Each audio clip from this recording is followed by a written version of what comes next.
Si moi j'ai envie de lancer ma boîte avec mon pote, Alors, par où je commence? par vendre. Ok. Par vendre, non, mais vendre, je le dis un peu en rigolant, mais en gros par tester le produit. D'accord. Aujourd'hui, s'il y a un conseil que je peux donner, c'est que je vois beaucoup de jeunes entrepreneurs ou d'entrepreneurs tout court qui passent énormément de temps à valider un business model, à théoriser vraiment leur produit et ça dépend bien sûr du secteur dans lequel on est. Ouais. Ici, moi je parle plus au niveau dans le domaine du digital. Il ne faut pas avoir peur de rapidement aller tester son produit et donc de rapidement avoir un feedback des clients.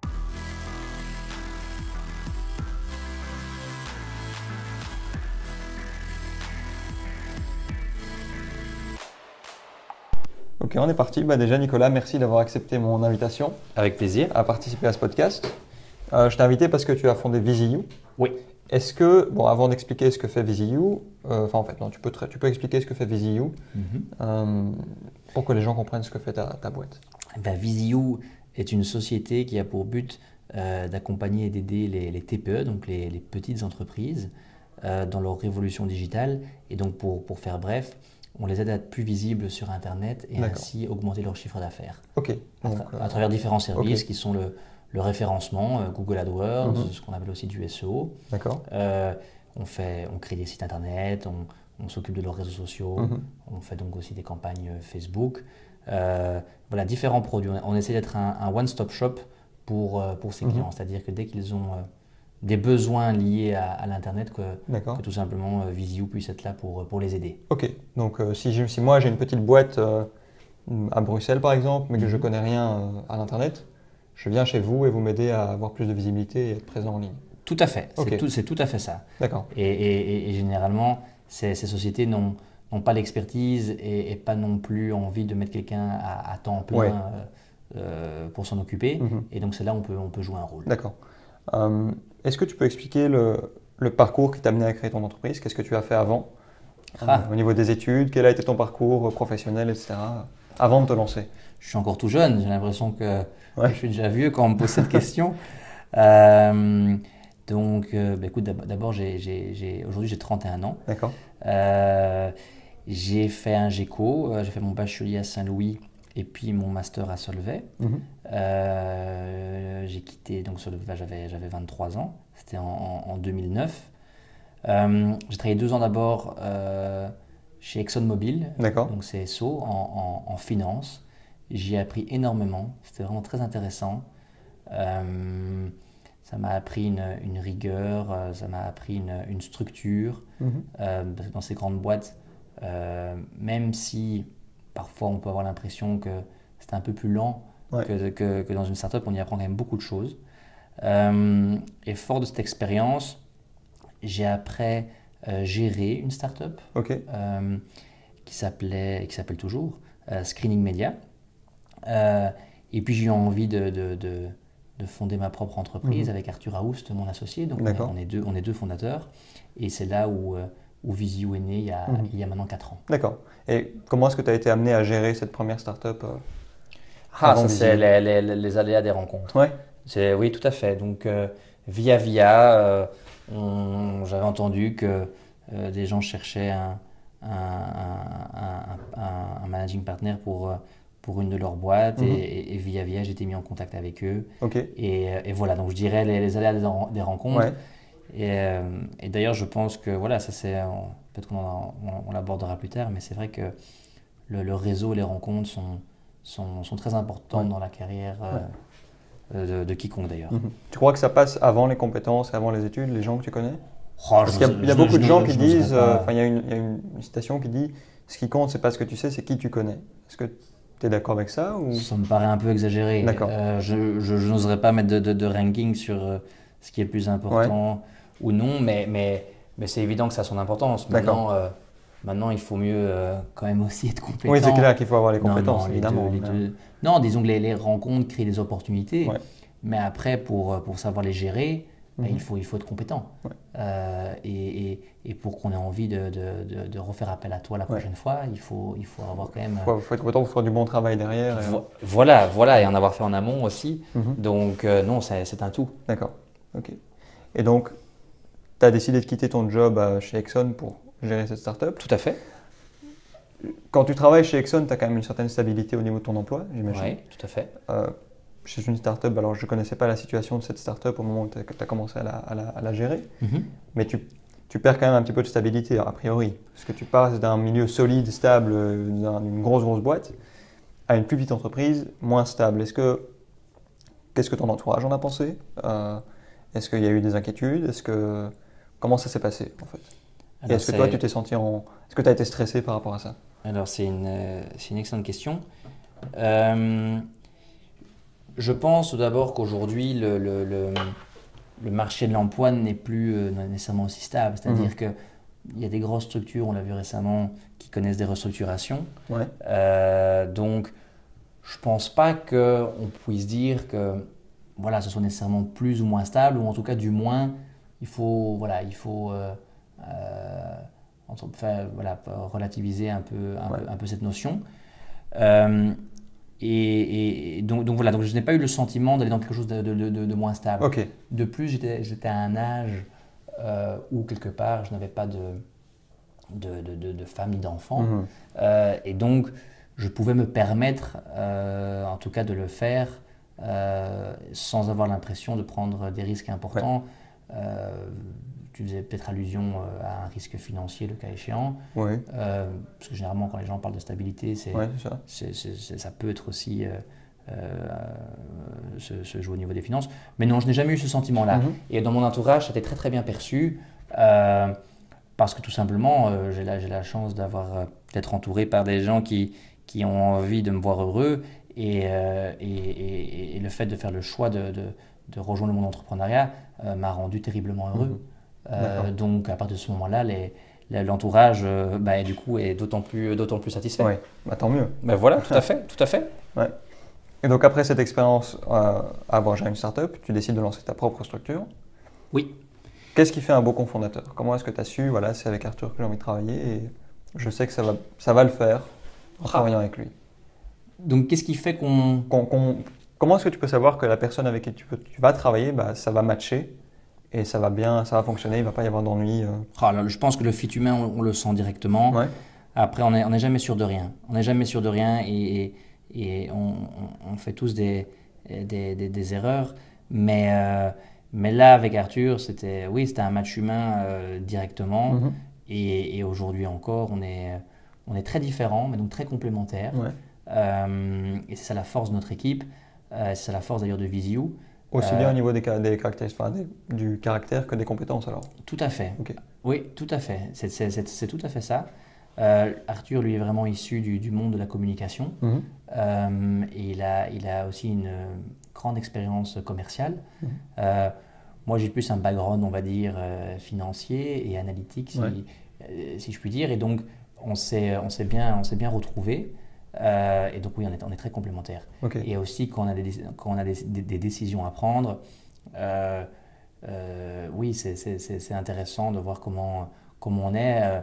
Arthur, lui, va souvent vouloir peut-être dormir une ou deux nuits dessus sur la décision, tandis que moi, je vais peut-être directement avoir une réponse positive ou négative. Donc on est assez complémentaires et ça c'est vraiment chouette. Donc la complémentarité au niveau caractère, compétences. Et le fait de sentir que je pense que c'est important, et d'ailleurs ce n'est pas que pour une association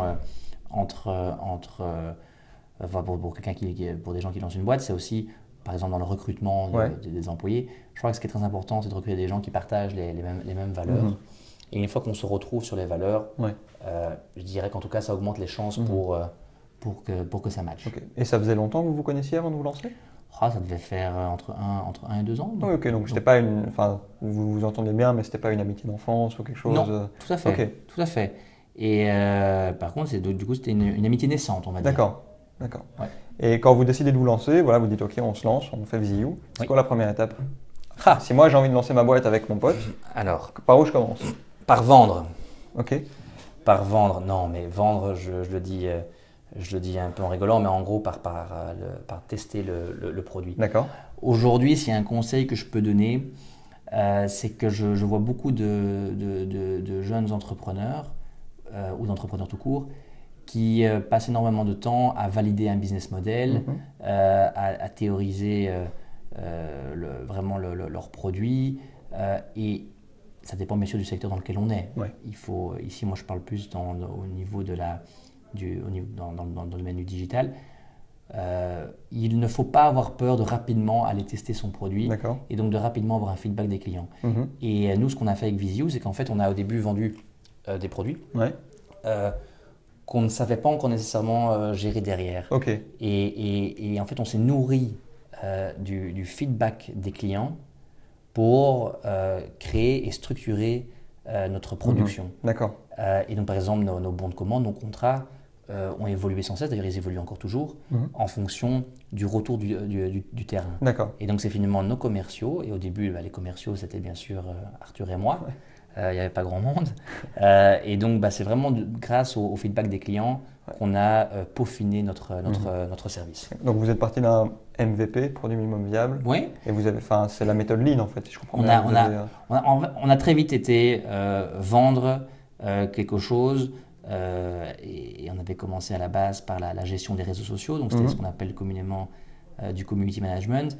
Et voilà, on n'avait pas encore nécessairement les ressources derrière pour le faire, mais on avait testé, voir combien de clients ça pouvait intéresser, voir à quel rythme ils voulaient des publications, sur quel type de réseau les intéressait, etc. Ouais. Et donc oui, donc ce que je peux donner comme conseil, c'est de très vite aller tester son produit sur le marché, de ne pas attendre trop longtemps. Ok. Et donc, vous êtes allé voir les petits commerces qui n'y connaissaient pas grand-chose au monde des réseaux sociaux et au monde de l'Internet. Comment tu fais pour convaincre quelqu'un, un fleuriste de 50 ans, qu'il faut qu'il aille payer quelqu'un de 26, 27 ans pour qu'il gère sa présence en ligne si lui-même… Comment tu fais pour convaincre un vieux, entre guillemets, c'est assez péjoratif, qu'il faut qu'il soit présent en ligne?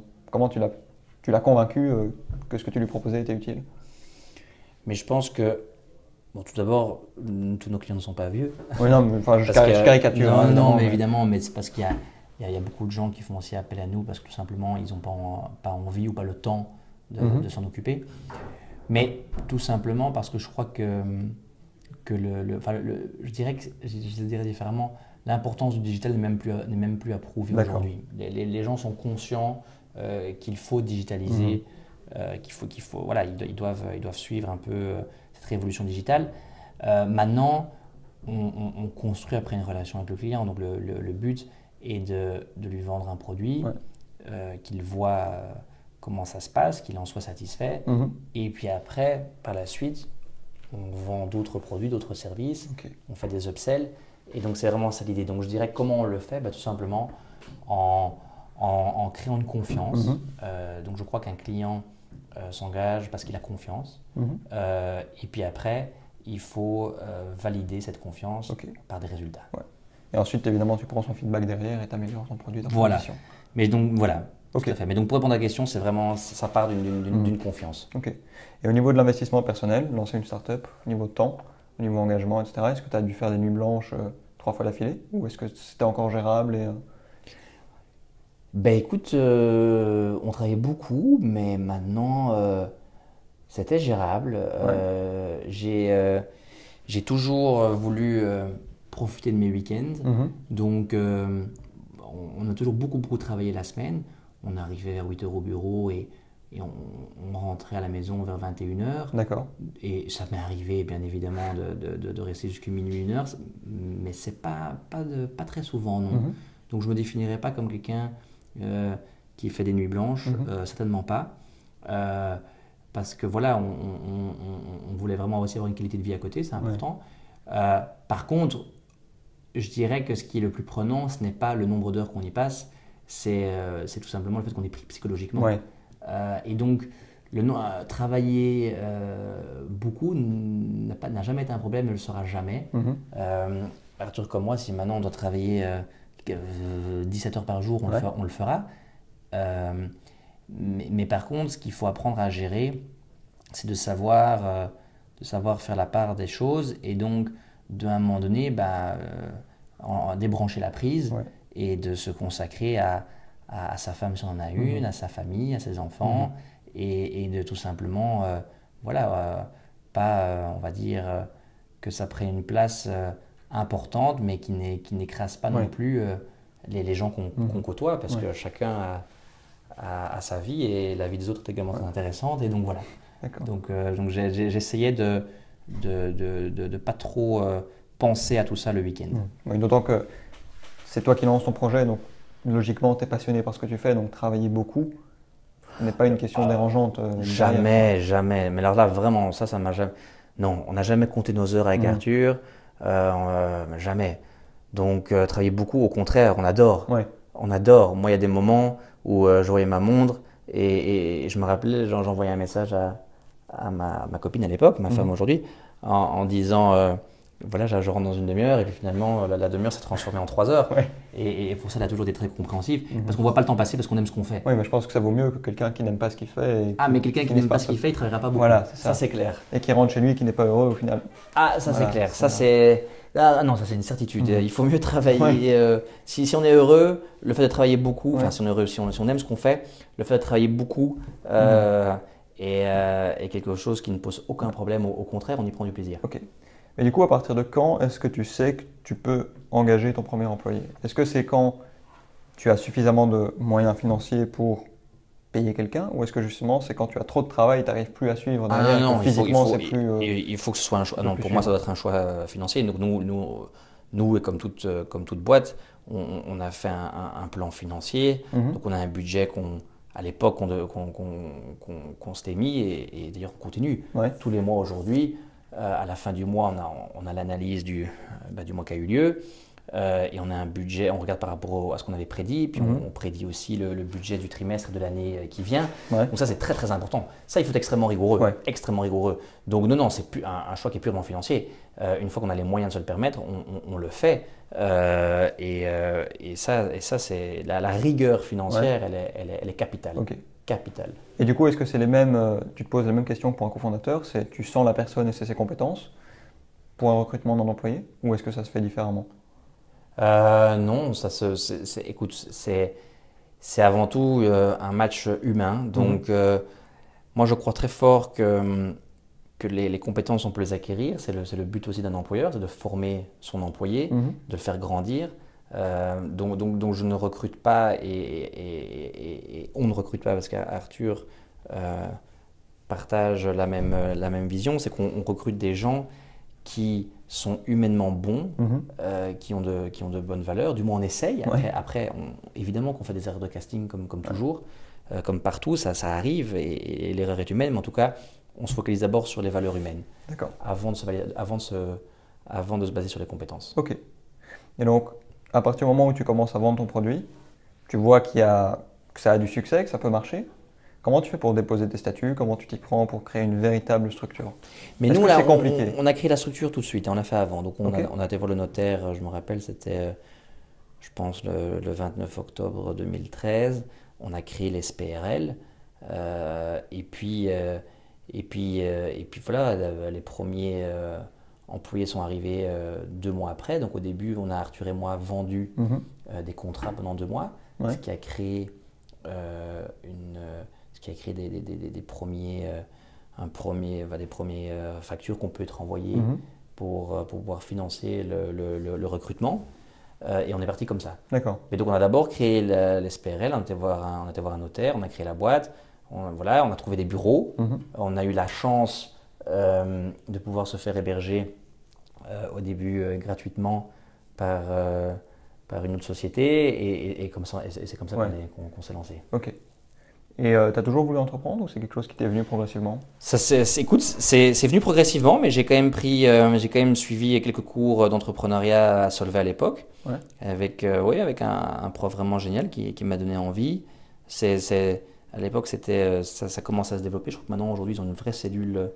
À Solvay, oui. Je crois qu'il y a une cellule maintenant sur Solvay Entrepreneur. Si je ne dis pas de bêtises, ça commençait encore à l'époque. Là, maintenant, je crois que c'est assez développé. Même de manière générale, en tout cas, en Bambang Wallon, il y a plein de possibilités pour entreprendre. Ça s'est vraiment développé. Mais voilà, mais donc c'est né assez tardivement, je dirais vers la fin de l'université. Et puis voilà, j'ai un peu hésité. J'ai commencé dans une grosse structure et je le regrette vraiment pas du tout. Et puis je dirais qu'après après la fibre entrepreneuriale m'a rattrapé. Ouais. Et quand tu décides de lancer, pareil, comme quand tu as décidé de passer d'Exxon à la boîte que tu as gérée, il n'y a pas eu la question du risque. Il y a pas eu, tu t'es dit que c'était maintenant qu'il fallait les risquer. Oui. Mais en fait, je crois que le risque, c'est quelque chose. Il faut avoir confiance en soi. Il faut avoir confiance dans ses compétences. Et à partir de là, il faut se lancer. Tout part de la confiance. Okay. Si on a peur de tout, on ne fait jamais rien. Donc, il faut oser. Et puis, le risque reste quand même limité. Je veux dire, si vraiment je m'étais planté à l'époque, lorsque j'ai été gérer cette boîte, quelque part, j'aurais encore pu faire marche arrière. Ouais. Donc, je crois qu'il faut pas avoir peur. C'est pas la fin du monde, si tu te plantes, il y a toujours moyen de se rattraper. Mais évidemment, et puis je crois qu'aujourd'hui en Belgique, je dirais pas que l'échec est bien vu parce que on va pas aller jusque-là. Les mentalités doivent encore évoluer. Et d'ailleurs, il doit pas être bien vu l'échec, faut pas exagérer. Mais en tout cas, l'échec peut être formateur. Et donc, dans ce sens-là, l'échec n'est pas toujours négatif. Et en Europe, les mentalités évoluent et ça doit encore continuer. Parce que du coup, ça pourrait peut-être encore plus donner envie aux autres de se lancer s'ils ont moins peur de l'échec. Et comment est-ce qu'on pourrait faire pour faire évoluer les mentalités? Déjà, je crois qu'il ne faut pas avoir peur de communiquer sur ces échecs. Je pense que pour en avoir moins peur, il faut en parler. Donc ça, moi, c'est ce que je ferais et c'est ce que je pense qu'il faut... Il faut oser, et donc je crois que c'est. Je suis qu'au début de ma carrière, mais je pense que ce serait intéressant que les grands entrepreneurs en Belgique, et d'ailleurs certains le font, n'aient pas peur de parler de leurs échecs pour démystifier un peu tout ça. Mais il y a le fondateur d'Alibaba, Jack Ma, qui a une vidéo géniale de lui qui tourne où il dit voilà, quand KFC est arrivé dans ma ville, il y a 30 personnes qui ont postulé, il y en a 29 qui ont été prises, le seul qui n'a pas été pris, c'est moi. Et il a postulé, je sais pas, une dizaine de fois à Harvard, il a été refusé les 10 fois, et puis derrière, il fonde Alibaba, qui est le eBay chinois, quoi. Voilà, donc, mais c'est un très très bel exemple. C'est un très très bel exemple, oui, tout à fait. Donc, que les entrepreneurs partagent leur échec, et peut-être que ça se passe aussi à l'école, je pense, au niveau de l'éducation. Quand tu échoues, c'est pas bien, quoi. Je veux dire, tu t'échoues, c'est grave. Et je pense que ça a un rôle à jouer dans la façon dont on pense, comment l'école a été construite à ce niveau-là, je pense.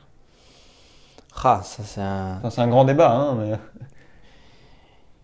Après, il faut, oui, je sais pas. Ça, c'est un débat qui n'est pas simple. En tout cas, voilà, on peut pas non plus encourager l'échec. Il faudra pas aller jusque là. Non. Mais en tout cas, il faut en tout cas voir comment on peut se relever après. Et si on peut, grâce à un échec, connaître des réussites par la suite, parce qu'on s'est nourri de cet échec, on a compris ce qui n'a pas été, et comment on peut transformer ça dans une réussite ultérieure, alors là, l'échec prend tout son sens. Et comment t'expliques cette différence de mentalité entre les Américains et nous, Européens? Est-ce qu'il y a une raison derrière pour toi? Mais je ne sais pas très bien, il faudrait un peu analyser ça. Mais à mon avis, déjà au niveau... je crois qu'il y a beaucoup plus qui se passe là-bas. Donc il y a beaucoup plus de projets, donc par définition, il y a beaucoup plus d'échecs. Il y a beaucoup plus de ce qu'on pourrait appeler des serial entrepreneurs, donc des gens qui lancent, qui relancent, qui tentent autre chose. Et donc, souvent, les grands entrepreneurs américains ont lancé 10-15 boîtes et la première n'était pas toujours la bonne. Donc voilà, et puis même dans les interviews, les employeurs ont une autre mentalité, c'est-à-dire que ils vont par exemple être intéressés par les échecs plutôt que de juger. Ils vont poser des questions, comprendre, voir comment ça a pu être transformé après dans quelque chose de positif. Donc je dirais que c'est au niveau, les employeurs sont différents, les entrepreneurs parlent peut-être plus volontiers de ça. Les journaux, les médias ont une approche différente, bien qu'ici en Belgique ça évolue. Donc oui, c'est très différent à tout niveau. Mais il y a une métaphore, enfin je ne sais pas si c'est une métaphore, enfin il y a une histoire imagée où tu as une mère américaine et une mère européenne, française, belge, tout ce qu'on veut. l'enfant de la mère américaine marche, il tombe, la mère américaine le félicite, c'est bien mon fils. Et puis le fils de la mère européenne marche, tombe, et puis la mère européenne lui dit, tu vois, je t'avais dit, tu n'aurais pas dû marcher parce que tu avais cassé la figure. Eh ben, c'est un excellent exemple. C'est un excellent exemple. Et non, mais c'est tout à fait ça. C'est tout à fait ça. Mais voilà, après, moi je crois très fort dans ce qu'on fait en Europe. Je sens que les choses évoluent, les mentalités évoluent. Il suffit de voir aussi par exemple l'élection de Macron qui pousse quand même pas mal l'entrepreneuriat. Donc je crois qu'on est dans la bonne direction. Les Chinois, les Américains ont pris les devants. On va pas se mentir. On a clairement une guerre de retard. Mais après voilà, on a des gens super compétents en Belgique et en Europe. Et on ne doit pas avoir peur d'être fier de ce qu'on fait. Ce qui est dommage parfois en Belgique et en Europe, c'est qu'on ne se vend pas bien. Quand on était à une réunion avec des Américains et des Belges, le même message va peut-être parfois passer mieux dans la bouche de l'Américain parce qu'il va y mettre plus d'envie, plus de ferveur. On n'est pas des bons commerciaux. Ça, c'est une évidence. Et donc, on doit d'abord apprendre à se vendre et puis à réussir à vendre ses produits, etc. Et ça, je crois que c'est quelque chose qui doit être amélioré.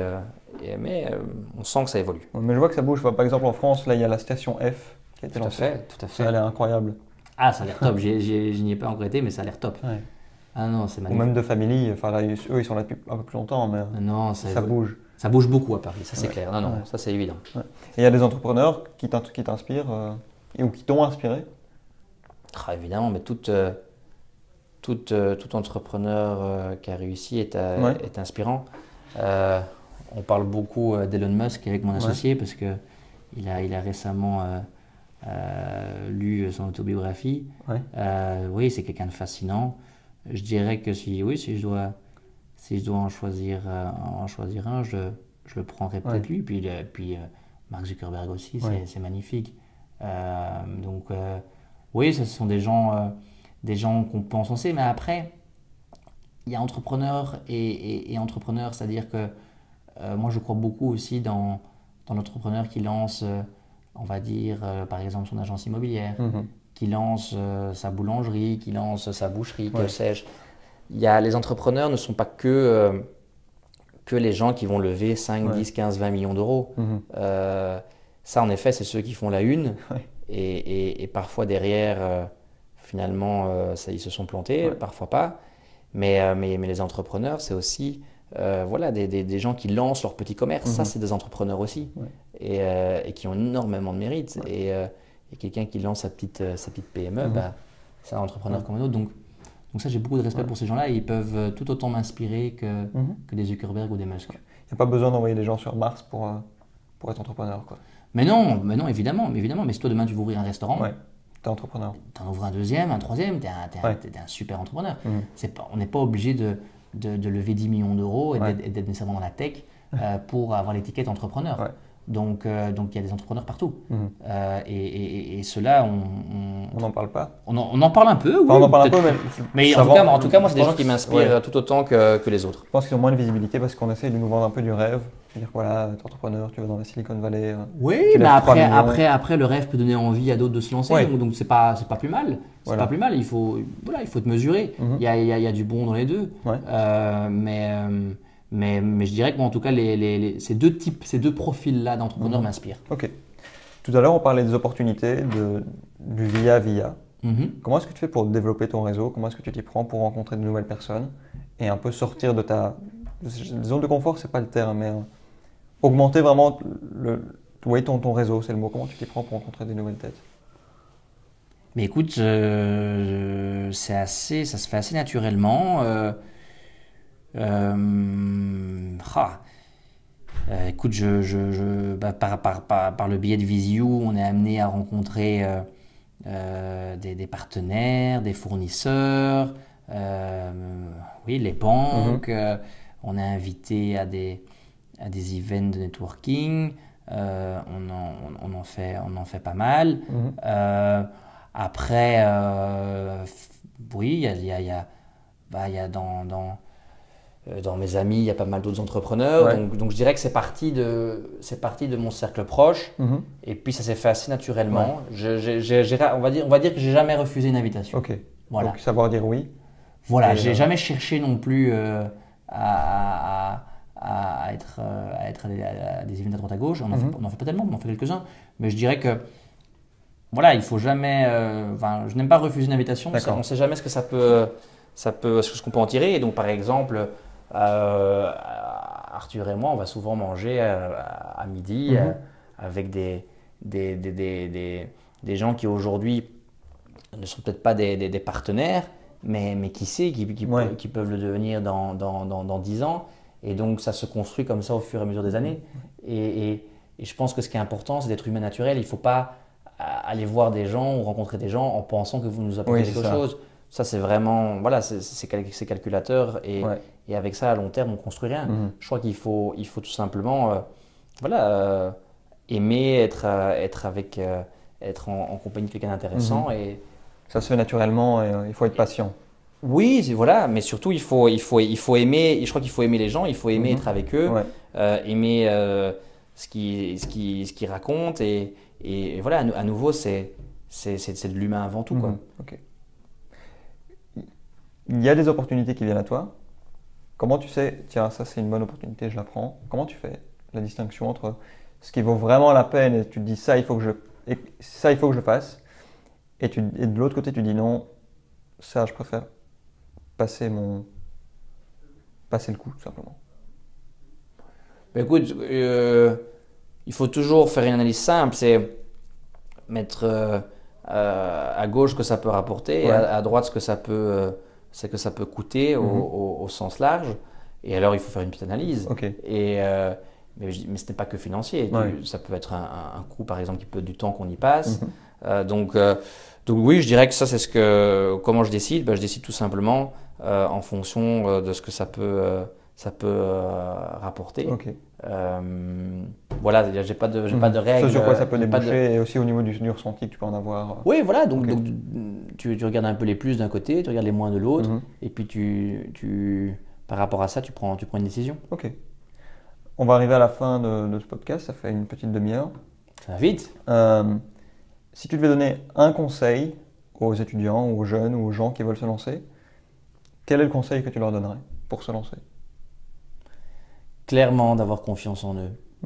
D'avoir confiance en eux et de ne pas toujours penser que l'autre fasse ça mieux qu'eux.